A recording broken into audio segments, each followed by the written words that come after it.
Okay, don't worry, I'm not going to sing. I have a terrible voice. Okay. I just want to say I'm very excited to be here with you today. I want to start out by telling you how much the OU organization really means to me. I stand before you as a proud NCSYer, albeit a much older one. In case anybody doesn't know, NCSY is the youth organization of the OU. And the rabbi and rebbitzin who were makar of me, Rabbi and Mrs. Shaya and Nechi Kalimnik, started the first NCSY chapter in our small Jewish community. So if you're wondering where my wonderful Southern accent comes from, I just want to start out to say that I was born and bred in Little Rock, Arkansas. And my Arkansas fan club, Yocheved and Melanie, the entire Arkansas club is here with us today, all three of us. And the next question everybody asks me is, do you know Bill and Hillary? And I do not. Okay, I just want to get that out of the way. Okay. So I want to dedicate today's lecture to our beloved hostages and Chayalim. They should all return to us safely in very good health soon. I want to begin with a very brief background history. I was married only 7 years with my first husband, Bobby Fellbaum, when he was diagnosed with a very serious illness. I was a professional writer, and I was so devastated at the news, I call it "That's the day my writing stopped."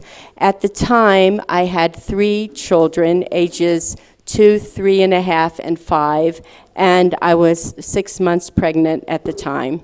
This is, they say a picture is worth 1,000 words. Please don't tell my children I'm showing this picture, okay? So this is where they were.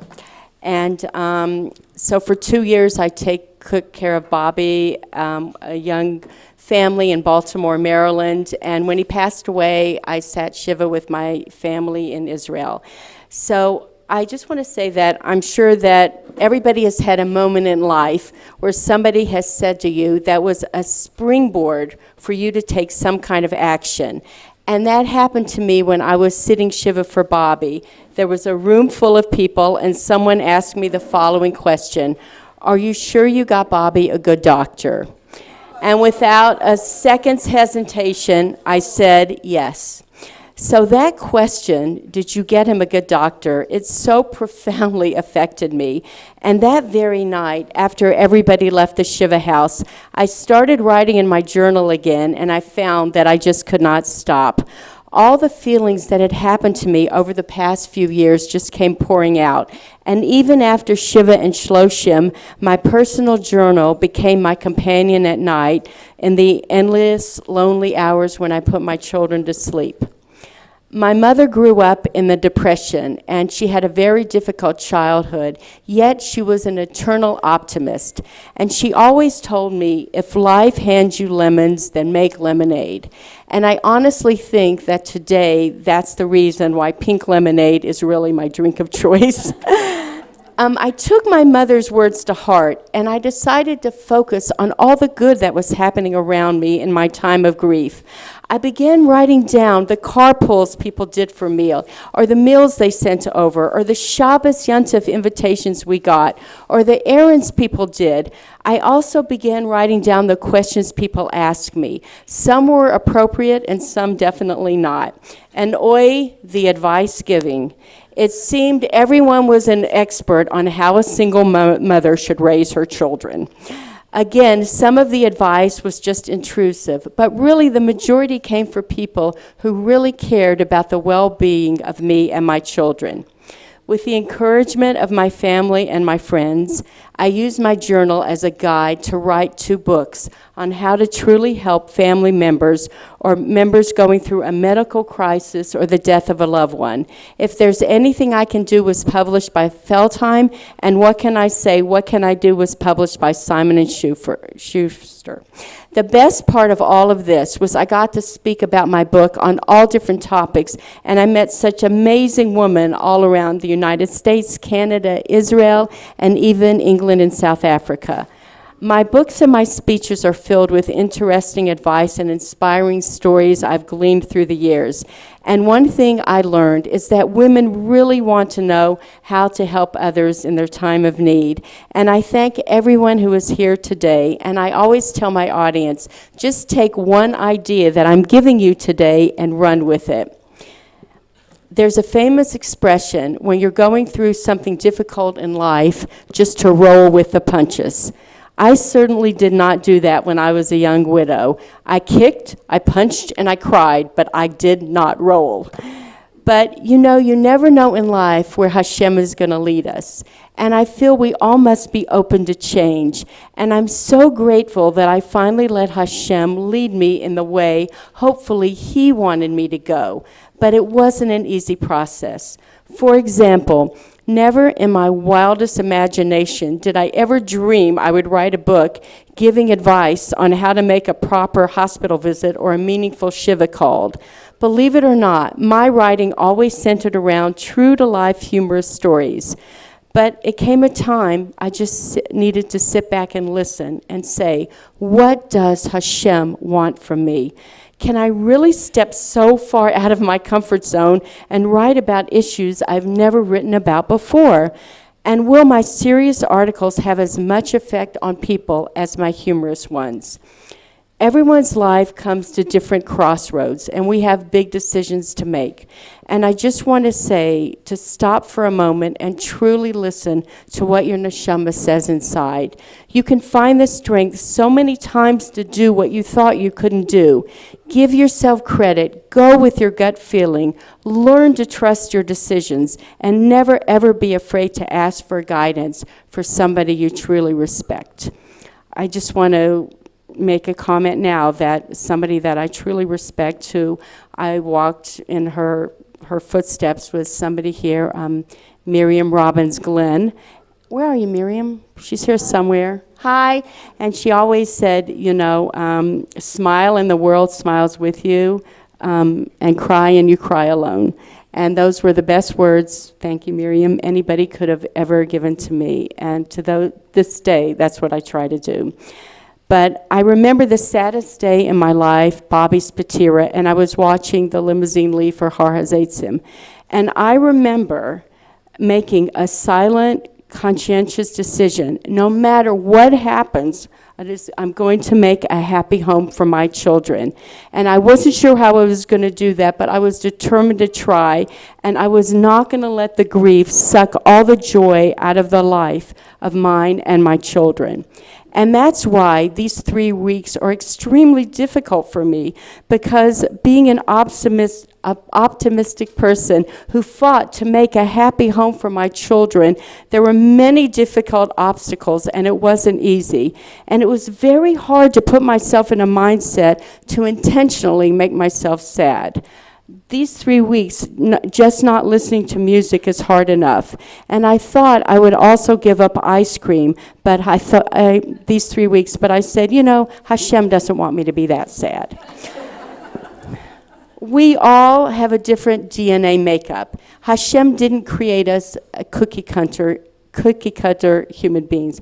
I'm sorry, I'm still jet lagging a little bit. So obviously, different responses from people who go through different trials in life. But everybody goes through your perfect personal nisayon. You deal with in your own way. And I must share with you something that happened to me a few months after Bobby passed away. A neighbor also had young children who came, and she came to visit. And she said she understood how I was feeling because her husband was out of town for a whole week, and that included Shabbos. And she could understand my situation. And really, in my mind, I really wasn't upset by her words, because I thought her husband will be back soon. But that is her nisayon. And that's what Hashem chose her to go through. But it was very different from my nisayon, where I would never ever see my first husband again. So I must admit that I kind of felt a little proud that Hashem felt that I could handle a much harder nisayon, and maybe I would get through it. And that's really what life is all about. None of us know what life has in store for us. You know, we admire life, which is a beautiful tapestry, but when you see the back of the tapestry, it's just a big mess with all the yarn. And sometimes our life is that stunning tapestry, and sometimes we feel that life is just an insurmountable challenge. I feel that it is appropriate to mention here about my beloved mother-in-law, Ita Bas Sion Bas Yosef Zvi, and she passed away last week. And my mother-in-law suffered from ALS for 5 years.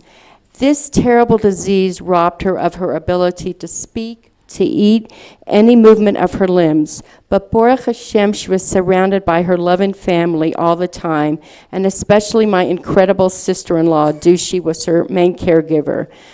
Bubby lived every day trusting everything Hashem did was for the best. And right before Bubby couldn't communicate with us anymore, she wrote on a piece of paper, "I am the luckiest woman in the world." So I just say, you must tap into your relationship with Hashem and let him guide you through whatever you're going through in your life. The majority of my book deals with how wonderful friends and family were to me when I lost my first husband. And now we're in the throes of the 3 weeks, and we're constantly reminded of the story about Rabbi Akiva, who lost his 50,000 students. There was no Ben Adam L'Chavero, an unbelievable tragedy. And that's what I want to share with everybody here today, how really easy and important it is to help others in their time of need. But before I give you ways to help these families, I must state I truly believe before you help your friends, your relatives, even someone you never met, you must be able to take care of yourself. This self-help care everyone's talking about is not overrated. As women, we're so often hesitant to take care of our needs first, but it's so important. I'm not only talking at all to all of you, but I'm reiterating this to myself as well. I always say I would be a much better person if only I would take and hear the advice I give so freely to others.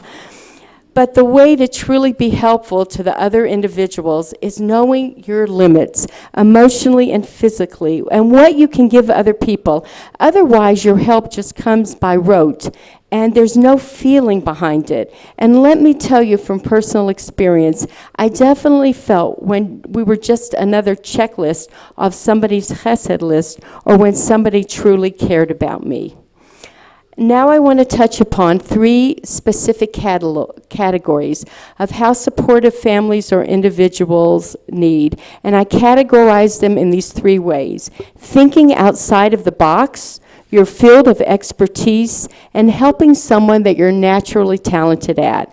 I want to give some concrete examples of each category, and I hope to stimulate you to try these ideas and think of some on your own. If you have any suggestions, I would love to hear about it after my speech. Over the many interviews I've done, I think you'll be surprised what people told me helped them out the most. This is what I call thinking outside the box, how truly you can make someone's life a little easier in an original way. For instance, it's very important to people who are attached to their pets. Ask them, can you feed their goldfish, take their dog for a walk, or their cat to a vet? And many people take pride in their houseplants. They become very depressed when they see their garden turning brown and withering away. Ask them, can you water their plants indoors or outdoors, or help to maintain their garden?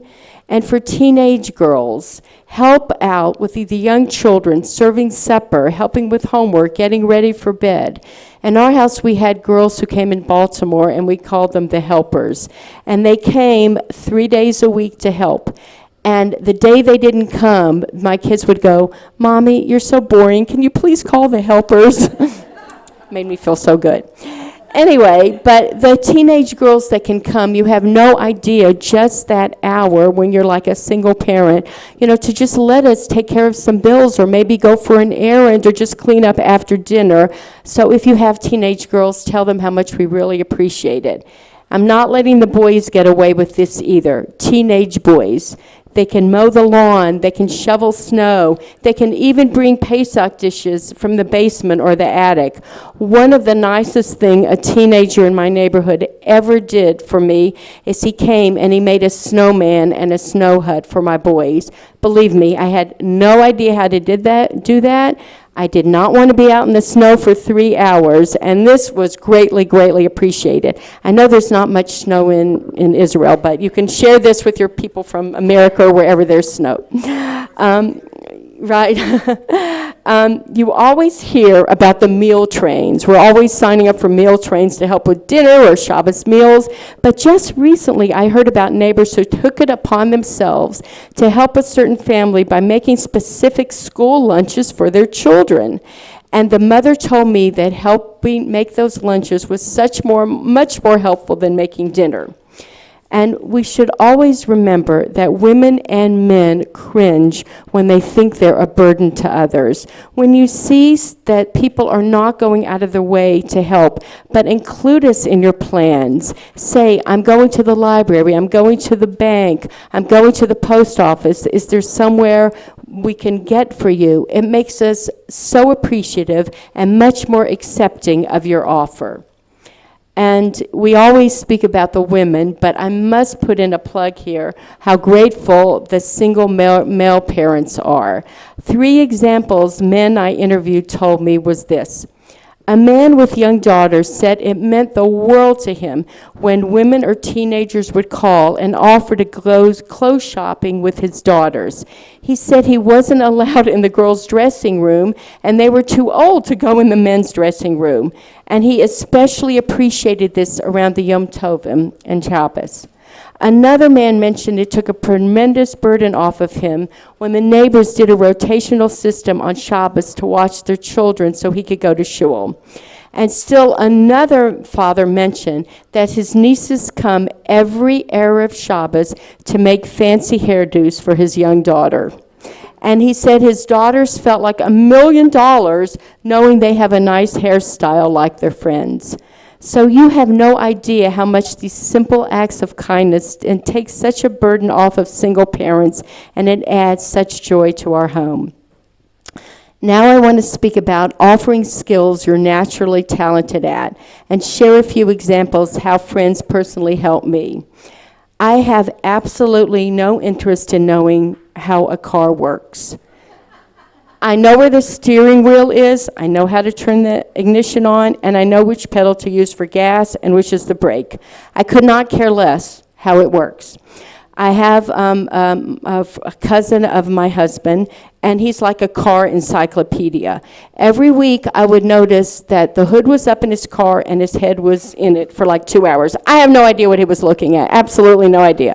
But he did this every single Sunday. So when I needed to buy a new car, I had no idea what to look for. All I knew is I didn't like the color green, and that's what I told him. Don't buy a green car, anything else is fine with me.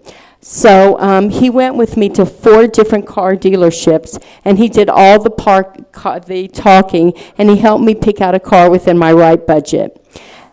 I don't like green. Not green. I think it was blue. I don't remember. And there was a man in the community who went with my son to help pick out his IKEA bookshelf and built it in his bedroom because he showed my son how to put it together, how to put his nusfarim in it when he had all this nusfarim after he got after his bar mitzvah. And my son was so filled with pride that he built it. And that was our very special Nachum who helped us do that. Thank you, Penina, for letting him come to our house and helping us do that. And one Purim, my daughter insisted on a Purim costume that was way over my budget.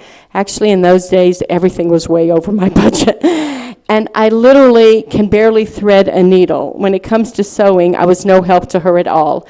But a good friend of mine is an excellent seamstress, and she found out about my dilemma, and she volunteered to make the costume for her. And honestly, what she made looked 1,000 times better than what we could have purchased. My daughter was so unbelievably happy that Purim, and so was I. Most people, your hobbies, they're just an inborn knack for certain things. And I just want you to know your talent can be so beneficial to people. Just look around and see who you can benefit the most. And also in my book, I have a whole section helping people in their field of expertise. It means helping a family, giving over information you are professionally trained for. I want to share a few stories that I heard. A CPA with her own accounting firm offered to help an almana in her neighborhood file her income taxes every year. She worked so hard to make sure she found every single benefit for a working single parent. And my friend told me that the money that she was able to get back from the government was what helped send her children to camp every year. Another person told me a teenage boy who was isolated from going through certain treatments, and his family friend who was a computer guru set up a computer system and patiently taught him how to use it so he could keep up with his high school classes while he was in isolation. And a woman who was divorced and whose husband was out of the picture had 2 sons in college, and she did not know how she was going to manage the tuition. A distant relative of hers from a prestigious university heard about her situation and called to offer her advice on loans or scholarships her sons might be eligible for. And because of her guidance, her sons were able to stay in college. She told me that happened 20 years ago, and this was a cousin she barely knew. But he took time from his job to help her and her sons, and she said that he still comes to all of their family simchas. Now I want to talk about how to be emotionally supportive for your friend, because lending emotional support can at times be more difficult than being physically supportive. The reason is you have to be so careful not to overstep your boundaries and pry into a situation. It's a bit like walking on a tightrope. You have to try to find the sensible balance, what a person really needs emotionally, as opposed to what you want to do for them. It's so important to realize that being there for your friend does not mean you have to know every single detail of her life. So many times I have pleaded with people to let the person have the privacy. Let them work things out in their own way. Take a clue and see when to be there for them and when to give them the space they need. The best advice I can give you is be supportive and not intrusive. Let him or her know you support her whenever possible. Life is whirling around in a house where there's a sick family member or they just had a death. There's so many different changes. Probably everybody's in shock in what is happening, and they need time to process their feelings. Always have in the forefront of your mind, the most important thing is to respect the family's privacy. I wrote a very important paragraph about friendship in my book I'd like to share now. One lesson we learn is that the scale upon which friendship is weighed cannot always be perfectly balanced. Sometimes it has to stay heavily tilted to one side for a while. During a crisis, our friends do most of the listening, while we feel a strong need to unburden ourselves. What determines the strength of our friendship is how readily we change our roles to help each other as we go through both good times and bad. After all, what is friendship about except caring and sharing? Right before I went back to Israel from sitting Shiva, I got together with a group of my friends, and before I left, I said to them, I'm just so frightened to be a single parent. I don't know what to do. Lori, do you remember this? You were one of these friends. And what could they say to me? Everybody was happily married at the time.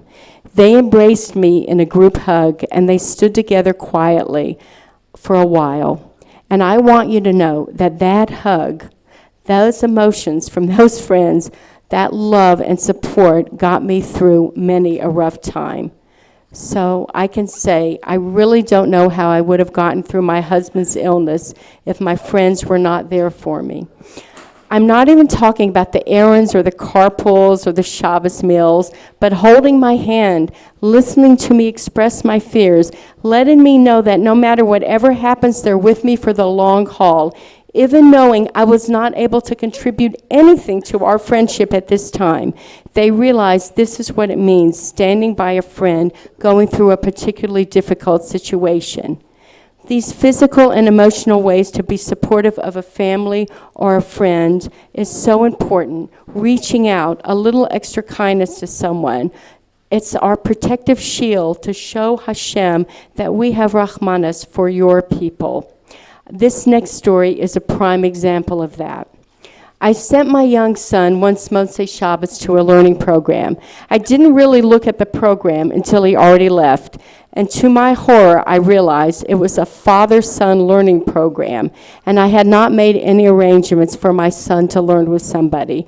I literally was out of my mind for those 2 hours, envisioning my son alone at a table with everybody else with a father at their side. My son came home, and he was in such a good mood. And he told me his Rebbe found him someone to learn with. I immediately called his Rebbe, and he told me that a man in the community, and his wife, where are you, Hallie? Her husband, Mr. Gottesman, was finished his Seder, and he went downstairs and to ask, does any boy here need somebody to learn with? And for the next few years, that wonderful individual learned with my son. Be sure to tell him I mentioned him in my speech. You can clap. That's what you call a mitzvah on a silver platter. And that's what I call this story. Even though this is a women's shir, I hope you remember to tell your husbands and your sons and your grandsons and your brothers how much they can truly give to a young man without a father. And I must also mention that your actions, when they see us doing a chesed, has such an incredible effect on your children and grandchildren. You should try to include them and let them be a part of it. Believe me, they observe whatever you do.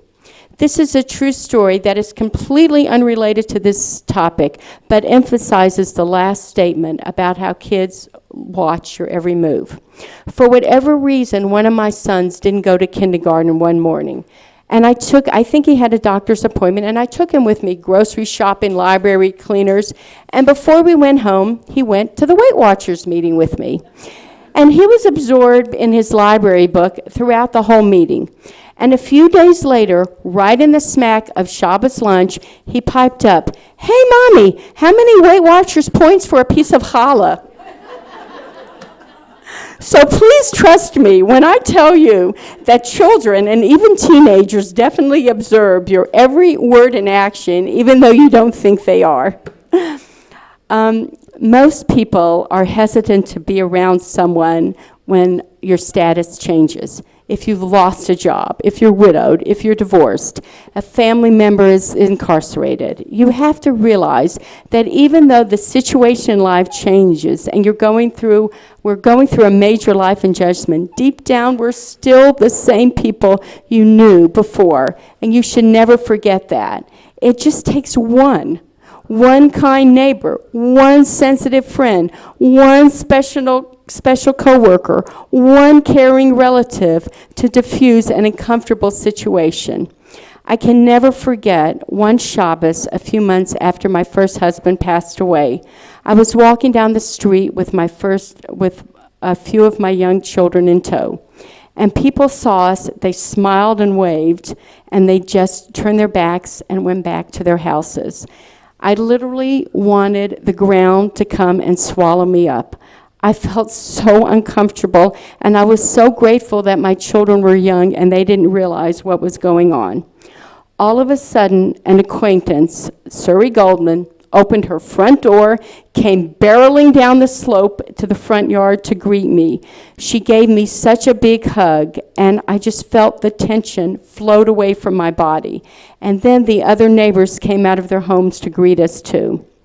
And I noticed that but when you make initial contact with somebody, people don't feel uncomfortable around us anymore. And through the years, I found out that we have to teach others how to act towards us. That's another thing Miriam taught me. It reminds me of a story. I went to a PTA meeting in a school year, the first year my husband passed away. I encountered a woman there, and I noticed every time she saw me, at carpool, in the grocery store, in the post office, wherever she saw me, she just ducked her head so she couldn't see me. I thought, this is getting ridiculous. I want to stop this. So at the PTA meeting, I approached her in the school hallway. Have any of you ever noticed what a deer looks like when they're caught in the headlights? That was her face, pure fear. And I greeted her warmly. I asked about her daughter, who was friendly with one of my girls, and there was such relief on her face after the conversation. It was just worth everything. We expect people to automatically know how to react to us, but sadly, that is not the case. I wrote in my book that friends kept saying to me, "We don't know what to do for you," and I kept answered back, "I don't know what I need either." And slowly, a pattern emerged, so I could clearly be able to see what I was able to do for myself and what I needed help with. A great example was before my son's bar mitzvah. He came to me and said, "Mommy, did I put on my tefillin correctly?" To which I replied, "I don't know. I never put on tefillin before." So I want to touch on another very important topic that's not mentioned enough. And it's so important to remember, especially during the 3 weeks, trying to better ourselves and our actions and thoughts about others, and that is, do not be judgmental of other people. We look at people, we make a split-second judgment about them, which honestly is ridiculous. I am so guilty of this myself. I remember speaking to a large group of women once, and there was one woman in the back who was really like focused on my speech the entire time. And like I just kind of noticed her. She was dressed just immaculately, the earrings, the makeup, the hair, not flaunting it, but, just somebody coming from Little Rock, Arkansas would admire, if you get my drift. And after my speech, people came, and I was selling my books, and I just noticed she was waiting in the background. And I am thinking, what does this unbelievably beautiful woman want to say to me? And she came over to me, it still gives me chills, and she held my hand, and she said, "Becca, I was once you. I was once left an almana with 4 small children, and I just want to thank you so much for speaking the words I have wanted to say to so many people all these years." And I said, you really don't know what people are going through in life. You can't judge, how they look. We always say you never know what goes on behind closed doors, and it's very true. So please don't judge. When you see a family going out to dinner and you just gave them money to help pay the rent, maybe somebody else is paying for their supper to give them a little rest despite their crushing financial difficulties. Or you see somebody who's supposedly supposed to be at work but coming out from a massage. Maybe they're going through a difficult nisayon and they need to relax for a few hours so they don't break mentally or physically. Every speech that I usually give has many happy topics like Shabbos or Yontif or Simchas, and I have many more amusing stories. But honestly, I felt because of the war situation and these 3 weeks, I felt I must keep my speech tamed down. But I want to focus on one happy theme that keeps coming up around social media, and it's the line, "We will dance again." That line of everlasting hope to the Jewish people, to dance, to feel totally immersed in simcha without a hole in our heart. I never thought it was possible after the death of my young husband, but I did dance again. I danced at all my children's weddings. I danced at my very happy second marriage. I danced all the time in my kitchen with my grandchildren. Even if they want to dance or not, I'm dancing with them. I'm pulling them in. And I daven every day that Hashem will see the chesed that his people are doing as a klal, and we will all dance together again. And I hope you've learned something from my speech today. And when somebody asks, plug, if there's anything I can do, you'll always have a lot of ideas to help them with. Thank you so much for letting me speak to you.